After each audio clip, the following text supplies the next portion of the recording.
So what can we do as fathers and as individuals to start emotionally detaching ourselves from money? Yeah, this might be the hill I die on, to be quite honest with you here. Hmm.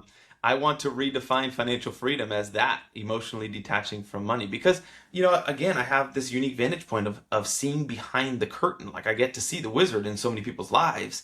And I know enough people now and have helped them and talked to them that they, by definition, are financially free, which means you have enough investments to fund your life. Like you don't need to work anymore. Work is optional.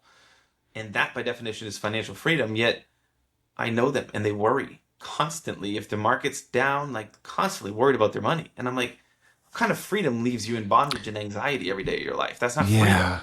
So Gosh. emotionally detaching from money actually is separate from how much money you have in your bank account.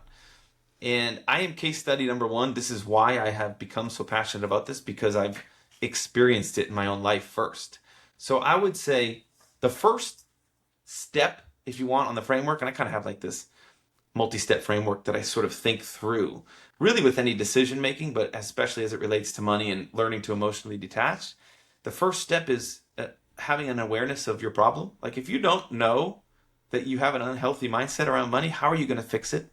Yeah. In the same way, like if you don't know you have a drinking problem, how do you solve it?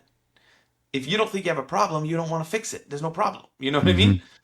Hmm. Um, so you got to get aware that there's an issue. And to me, to uncover that, often the question is, can you think of a story from childhood that really exemplifies how you think about money or think about people with money today?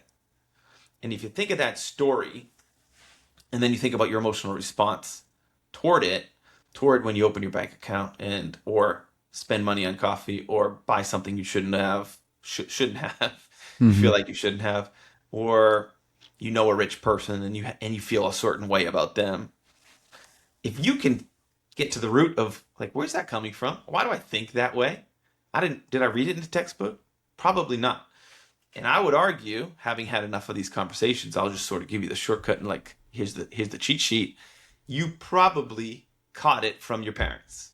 And Sure. and I say caught because more is caught than taught with children. I have eight, so like I see it a lot. I see how they speak, and I'm like, I know where you heard that. That was my bad. I shouldn't have spoke like that. My bad. You know what I mean? Yeah. Um, and so I didn't know I had a problem up until 10 years ago when I got into the world of finance and I actually talked to people who are good with their money, like who have an understanding of how the game of money works because I didn't. Up until that point, I lived with this worried, fearful scarcity mindset around money, but it kind of served me in a lot of my life because I I made four figures as a minor leaguer. Like for anybody that need that help with the math, that's sub 10K in a year. It's really Yeah. hard to do anything on sub $10,000, especially save. So my whole life I needed to squeeze a quarter out of a nickel. So that served me pretty well.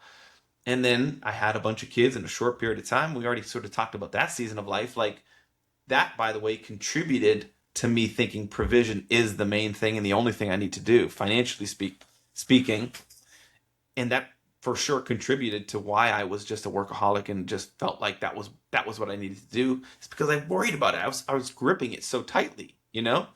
Yeah. Um, so you get aware that you have a problem. That's a good way to get awareness.